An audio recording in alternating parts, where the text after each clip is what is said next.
In the endless void between stars, where the silence is broken only by the whisper of cosmic winds, Captain Marcus Chin floats through the wreckage of what was once the pride of the Zephyrian fleet. His salvage vessel Lucky Strike had picked up the distress beacon 3 days ago, but what he finds among the twisted metal and shattered dreams isn't treasure or technology. It's a young woman, barely alive, her body more machine than flesh, speaking a language that died out centuries ago. She calls herself Arya, and her eyes hold the weight of 1,000 civilizations. But Marcus doesn't know yet that saving her will make him the most hunted man in the galaxy, or that this mysterious woman carries within her artificial neural pathways the location of humanity's greatest secret, a weapon so powerful it could either unite the warring species of the galaxy under human leadership or destroy everything they've fought to build among the stars. What starts as a simple rescue mission becomes an epic journey across hostile alien territories, where Marcus must choose between the comfortable life of a salvage runner and the destiny that calls him to become something more. Because sometimes, the universe doesn't just need heroes, it needs humans willing to show the galaxy what it truly means to never give up, never surrender, and never leave anyone behind. The question isn't whether they'll survive the forces hunting them. The question is whether the galaxy is ready for what humanity becomes when it has something worth fighting for.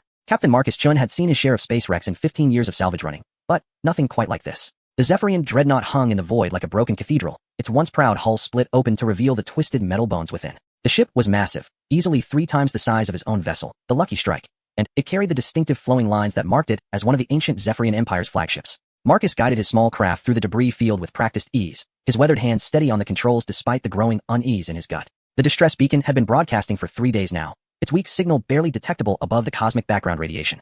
Most salvage runners would have written it off as a ghost signal, the dying breath of a ship's automated systems. But Marcus had learned to trust his instincts, and something about this beacon felt different. It felt desperate. Computer, scan for life signs, he commanded as he brought the Lucky Strike alongside the massive breach in the dreadnought's hull. Scanning. The ship's AI responded in its neutral tone, detecting one faint biosignature, Sector 7, Deck 12. Warning, atmospheric pressure in that section is critically low. One survivor. After what looked like a battle that had torn the ship apart from the inside out, Marcus shook his head, pulling on his environmental suit. In his experience, finding anyone alive in a wreck like this was about as likely as finding an honest politician in the Galactic Senate. But he had to check. The airlock cycled, and Marcus stepped into the broken vessel. His suit's lights cut through the darkness, revealing corridors that had once been works of art. The Zephyrians had always been known for their aesthetic sensibilities, and, even in ruin, the ship maintained an alien beauty. Crystalline formations grew along the walls like frozen music, their surfaces now cracked and dull, without power to illuminate them. Marcus made his way deeper into the ship, following his scanner's guidance. The gravity generators were offline, so he moved through the corridors in gentle pushes off the walls, his magnetic boots clicking against the metal deck plating when he needed stability. The ship felt wrong somehow, not just dead but violated. Scorch marks along the walls suggested internal fighting, but there were no bodies, no obvious signs of what had happened to the crew. Sector 7 was in the ship's core, protected by layers of armor that had somehow kept the worst of the damage at bay. As Marcus approached Deck 12, his scanner began picking up more detailed readings. The biosignature was definitely human, though modified in ways his basic equipment couldn't fully analyze. Female, young, but showing signs of extensive cybernetic enhancement. The corridor here was different from the rest of the ship. Where most of the vessel bore the flowing, organic curves favored by Zephyrian design, this section was stark and functional. Marcus realized he was looking at a human addition to the ship, probably a research lab or detention facility. The implications made him move faster. He found her in what had clearly been a laboratory, though most of the equipment was too damaged to identify.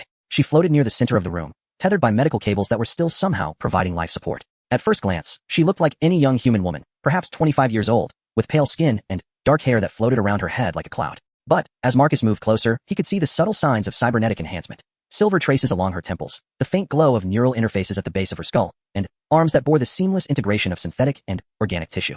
Miss? Can you hear me? Marcus activated his suit's external speakers. Her eyes opened, and Marcus felt his breath catch. They were the deepest blue he had ever seen, but behind them lurked something ancient and aware, as if she had seen the birth and death of civilizations. When she spoke, it was in a language he didn't recognize, though his suit's translator quickly began working on it. Please, she said, and her voice carried a musical quality that suggested vocal cord modifications. I've been waiting so long. I'm Marcus Chun, captain of the salvage vessel Lucky Strike. I'm going to get you out of here. He began examining the medical cables, looking for a safe way to disconnect them. You are human, she said, and there was wonder in her voice. I had begun to think I would never see another human again. Marcus paused in his work. How long have you been here? I'm not certain. My internal chronometer was damaged, but, based on stellar drift calculations, approximately 47 years. 47 years. Marcus looked at her with new understanding. Whatever had been done to her, it had kept her not just alive, but essentially unchanged for nearly half a century. What's your name? I am designated Arya, 7, though I prefer simply Arya. I was the 7th attempt at creating a successful human-Zephyrian interface. The word sent a chill down Marcus's spine. Human-Zephyrian interface technology had been banned by the Galactic Accords after the war ended 30 years ago. The experiments had been deemed too dangerous, too likely to create individuals who were neither fully human nor fully alien. But, looking at Arya, Marcus couldn't see anything monstrous about her. She looked scared and alone, like anyone would after being trapped for decades. What happened to this ship? Marcus asked as he carefully began disconnecting her life support systems. The Zephyrians discovered I had accessed their core databases. They learned that I had obtained information they considered too dangerous for any individual to possess. There was a fight between the research team and the ship's crew. I was sedated and placed in emergency stasis before I could learn the outcome. Marcus's salvager instincts perked up. Valuable information was sometimes worth more than any physical cargo. What kind of information? Arya was quiet for a moment as Marcus finished disconnecting the last cable. He activated his suit's emergency medical protocols, extending a temporary life support umbilical that would keep her stable until they reached his ship. I know the location of something the Galactic Senate believes is a myth. Something that could change the balance of power in this galaxy forever. And what's that? The Arsenal of Prometheus. Marcus had heard the name before, of course. Every human had. According to legend, when humanity first ventured into space and encountered the vast network of alien civilizations, they had built a secret facility where they developed weapons and technologies far beyond anything the galaxy had seen. The arsenal was supposed to be humanity's insurance policy, a guarantee that no matter how outnumbered they were, they would always have the means to defend themselves. Most people assumed it was just a story, a myth created to make humanity seem more dangerous than it really was. The arsenal is real, Marcus asked. Very real. Arya confirmed as Marcus began carefully moving her toward the laboratory's exit. And if the wrong people find it, every human in the galaxy will be either enslaved or exterminated. They moved through the ship's corridors more quickly now, Marcus pushing off walls and guiding Arya's weightless form with practiced efficiency. Behind them, the ship's automated systems were finally beginning to fail completely, and he could hear the groaning of metal as the superstructure continued to collapse under the stresses of battle damage and age. Why are you telling me this? Marcus asked as they approached his ship's airlock. Because I have been alone for 47 years, and in that time I have had little to do but think about what it means to be human. I was created to be a bridge between species, but I have come to understand that sometimes building bridges means choosing a side. She looked at him with those ancient blue eyes. You came back for one person you didn't even know was real. You risked your life for a signal that could have been a trap. That is what it means to be human. Marcus cycled the airlock and guided Arya into the Lucky Strike's small medical bay. As his ship's more advanced systems began taking over her care, he realized that picking up this distress signal had changed everything. He was no longer just a salvage runner making a living in the spaces between civilizations. He was now responsible for a woman who carried the secret to humanity's greatest weapon, and there were forces in the galaxy that would kill them both to get it. Computer, set course for the nearest human outpost. Maximum burn. Course plotted. Estimated time to arrival. 6 days, 14 hours. Marcus looked down at Arya, who was resting comfortably in the medical bay's regeneration chamber. 6 days to figure out what to do with the most dangerous secret in the galaxy. 6 days before word got out that someone had found the Zephyrian research ship. 6 days before the real hunt began. As the Lucky Strike pulled away from the derelict, Marcus couldn't shake the feeling that he was about to find out exactly what humanity was capable of when its back was against the wall. And, somehow, looking at Arya, he suspected the galaxy wasn't going to like the answer. 3 days into their journey to the nearest human outpost, Marcus knew they were being followed. The sensor ghost that had been flickering at the edge of his ship's detection range was too persistent to be space debris, too large to be a navigation beacon. Someone had picked up their trail. Arya, he called to the medical bay, where she had been recovering. We have company. She appeared in the doorway moments later, moving with a fluid grace that reminded Marcus of her cybernetic enhancements. Over the past 3 days, the ship's medical systems had repaired most of the damage from her long stasis. Her pale skin now carried a healthy flush, and her movements were becoming more natural as her synthetic components fully integrated with her restored biological systems. How many ships? She asked, settling into the co-pilot seat with practiced ease. Just one, as far as I can tell. But it's staying right at the limit of my detection range, which means either they have better sensors than I do, or they already know where we're going. Arya was quiet for a moment, her blue eyes unfocused in the way Marcus had learned meant she was accessing her internal systems. When she refocused, her expression was grim. I am detecting quantum communication bursts on military frequencies. Whoever is following us is reporting our position to others. Marcus felt his stomach drop.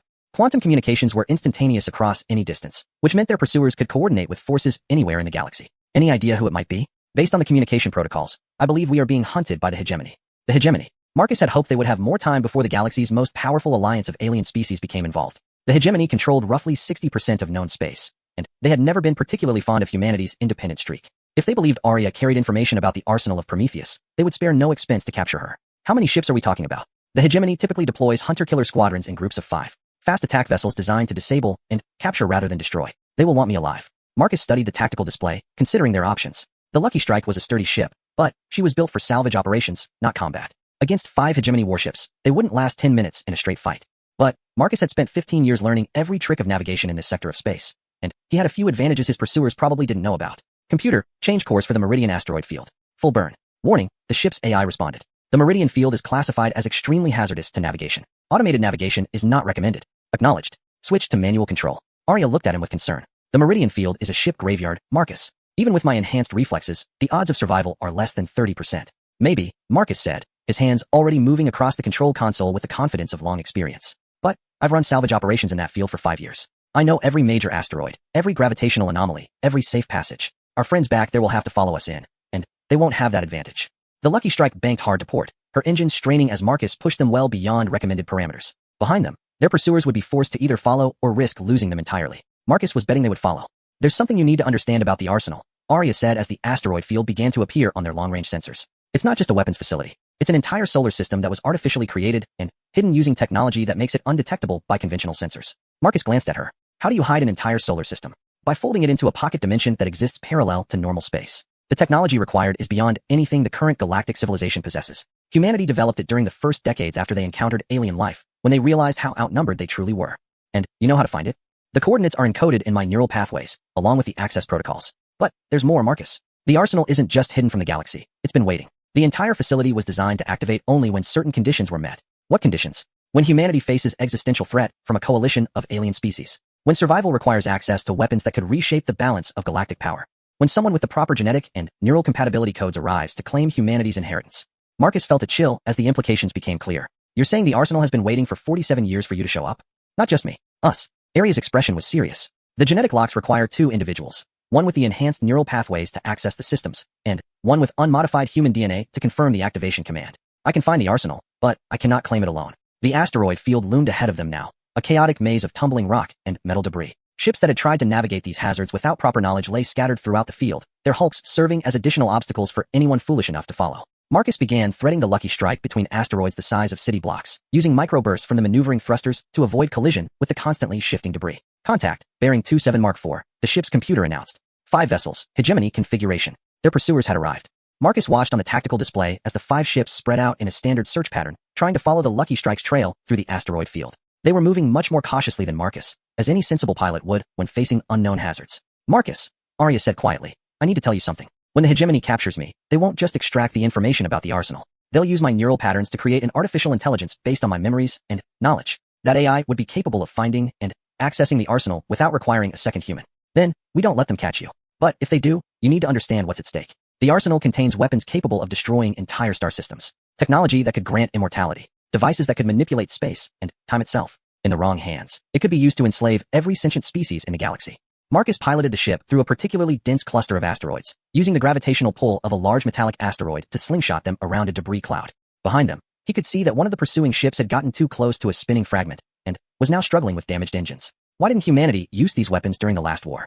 Marcus asked. Because the war ended before the conditions for activation were met. Humanity proved they could stand alongside the other galactic powers without needing to reveal their ultimate deterrent. The arsenal was meant to be a last resort, used only when human survival was truly in question. And now the hegemony knows I exist, and they know what I carry. They will not stop hunting us, and they will not hesitate to eliminate every human world to prevent the arsenal from being activated. For them, this has become an existential threat to their dominance. Marcus navigated the ship through a narrow canyon between 2 massive asteroids, their surfaces so close he could see the individual crater patterns on their weathered faces. This was one of his secret routes, a passage he had discovered during a particularly difficult salvage operation 3 years ago.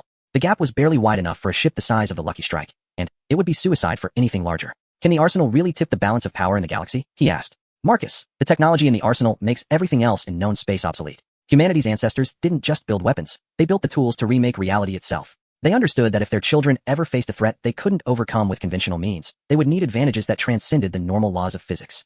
As they emerged from the asteroid canyon, Marcus could see open space ahead. They had successfully navigated through the most dangerous part of the field, but their pursuers were still coming. 2 of the hegemony ships had been damaged by the asteroids, but 3 remained in pursuit, and they were gaining ground now that the navigation hazards were behind them. Computer, scan for the nearest human settlement. Scanning. The closest human installation is Mining Station Omega 7, distance 400 million kilometers. Warning, Omega 7 is currently under hegemony blockade. Marcus cursed under his breath. The hegemony was moving faster than he had anticipated. They were systematically cutting off every potential safe haven, forcing Marcus and Arya into increasingly dangerous situations. There is another option, Arya said quietly. I have been analyzing the quantum communication intercepts from our pursuers. The hegemony has mobilized a significant portion of their fleet to hunt us, but they are concentrating their forces around human settlements and major shipping routes. Where are you going with this? If we can reach the frontier territories, the lawless regions beyond hegemony control, we might be able to find allies. There are human settlements there, independent colonies that have no love for the hegemony's authority. Marcus considered the suggestion. The frontier was dangerous, filled with pirates, warlords, and worse. But it was also where humans had gone to escape the restrictions and regulations of galactic civilization. If there was anywhere they might find people willing to help them against the hegemony, it would be there. It's risky, he said. The frontier colonies don't exactly roll out the welcome mat for strangers. Perhaps not, Arya replied. But they roll out even less of a welcome mat for hegemony enforcers. And I suspect that once they learn what we're carrying, they'll understand that this fight is about more than just one man and one woman. It's about whether humanity continues to exist as a free people. Behind them, the 3 remaining hegemony ships had cleared the asteroid field and were accelerating hard in pursuit. Their weapons were coming online, and Marcus could see targeting lasers beginning to paint the Lucky Strike's hull. Computer, set course for the frontier. Maximum burn, emergency power to engines. Course set. Warning, current fuel reserves will not be sufficient for the complete journey. Then, we'll figure something out when we get there, Marcus said grimly. He looked at Arya, seeing the determination in her ancient blue eyes. You really think the arsenal can make a difference? I think, she said, watching the hegemony ships growing larger on their rear display, that we're about to find out what happens when you back humanity into a corner with no way out. And I suspect the galaxy isn't prepared for what we become when everything we care about is threatened. The engines roared to life at full power, and the Lucky Strike leaped forward into the darkness between the stars, carrying with her the secret that could reshape the fate of every living being in the galaxy. The frontier settlement of Haven's Rest clung to the surface of a barren moon like a parasite on a dying host. Marcus brought the Lucky Strike down in a controlled crash landing, her fuel depleted and her engines running on little more than stubborn determination. The 3 hegemony ships had pushed them hard for 18 hours before finally being forced to break off pursuit when they reached the edge of lawless space. Even the hegemony's authority had limits. Welcome to the frontier, Marcus said grimly, surveying the collection of improvised structures and converted cargo containers that made up the settlement. Population, whoever's desperate enough to live here. Arya studied the settlement through the viewports, her enhanced vision picking out details Marcus couldn't see. I'm detecting approximately 300 humans, along with a smaller population of alien refugees. The technology level appears deliberately primitive, possibly to avoid hegemony detection. Marcus was already suiting up in his environmental gear. The moon's atmosphere was technically breathable, but it carried enough toxic particulates to make long-term exposure dangerous. The people here didn't come to the frontier for the scenery. Most of them are running from something, and they don't appreciate questions about their past. They made their way through the settlement's main thoroughfare, a wide path between the ramshackle buildings that served as everything from bars to weapon shops to places Marcus preferred not to think about too carefully. The locals watched them with the careful attention of people who had learned to assess threats quickly. Marcus kept his hand near his sidearm, though he hoped he wouldn't need it. You're looking for Cassandra Morrison, said a grizzled man emerging from what appeared to be a combination tavern and electronics repair shop. He was tall and lean, with the kind of scars that suggested a violent past, and the kind of eyes that suggested he'd survived it. Everyone who comes to Haven's Rest looking like they're running from something wants to see Cassie. You know us. Marcus asked carefully. I know desperation when I see it. And I know hegemony pursuit patterns when 3 of their hunter-killers spend half a day chasing someone into frontier space. The man extended a hand. Jake Morrison. Yes, before you ask, Cassie's my sister. And before you ask about that, she's the one who decides whether strangers get to stay or get sent back out into the void.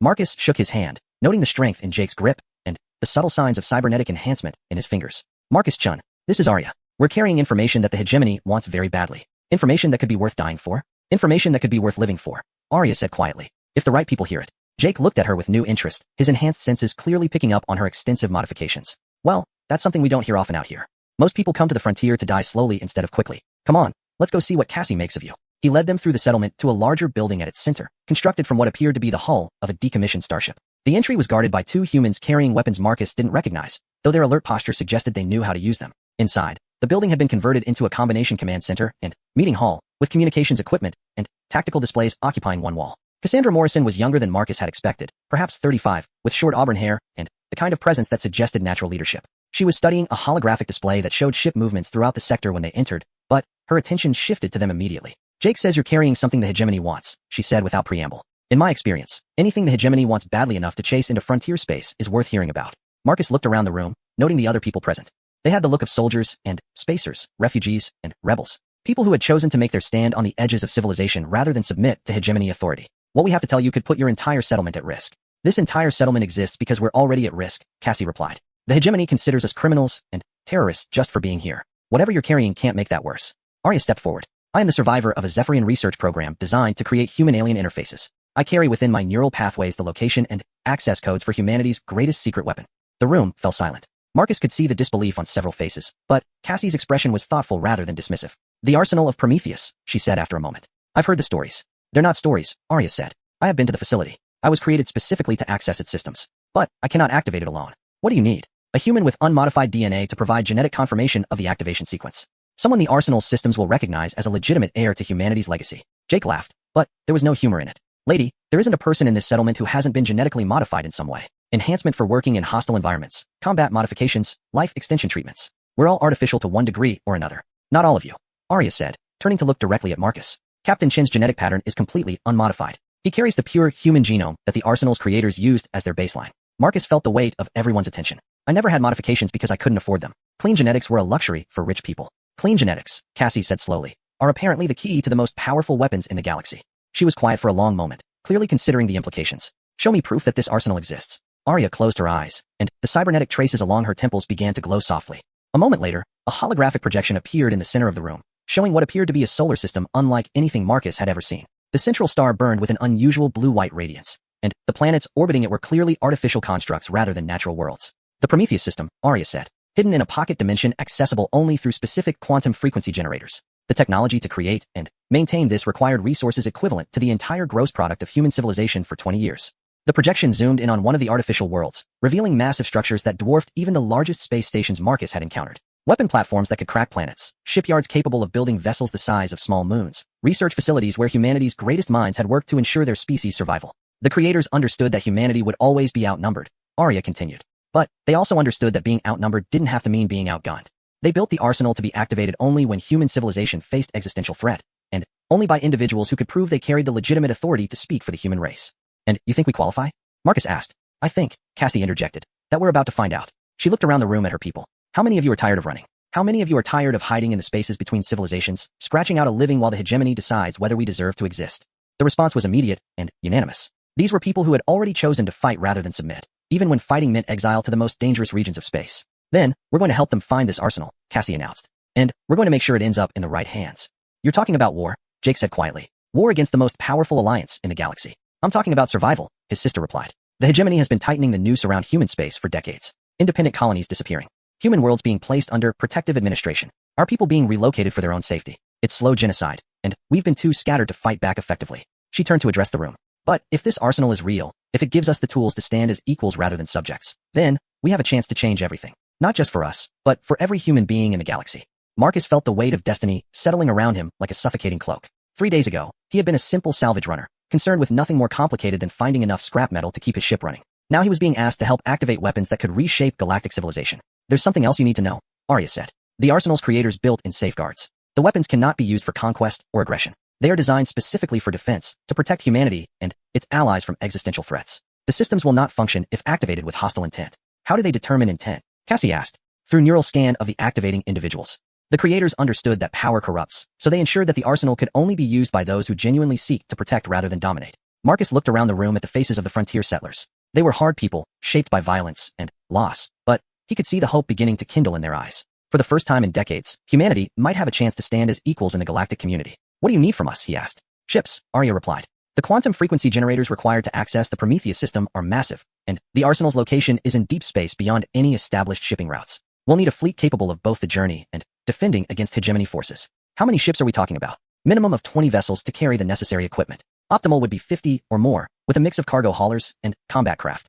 Jake laughed. You want us to assemble the largest independent human fleet in frontier history? Lady, there aren't that many ships in all the independent settlements combined. Then, we'll have to convince them to join us, Cassie said with determination. Send word to every settlement, every independent captain, every human who refuses to bow to hegemony authority. Tell them that humanity's children have finally come home to claim their inheritance. As the meeting broke up and people began making preparations, Marcus found himself standing alone with Arya in the converted starship that served as Haven's rest command center. Through the viewports, he could see the barren landscape of the frontier moon stretching to the horizon, illuminated by the pale light of a distant star. Do you think we can really do this? He asked. Arya was quiet for a moment, her blue eyes reflecting the starlight. I have spent 47 years thinking about what it means to be human, Marcus. I have concluded that humanity's greatest strength is not its technology or its weapons, but its refusal to accept defeat even when facing impossible odds. And if we're wrong? If the arsenal doesn't work, or if the hegemony stops us?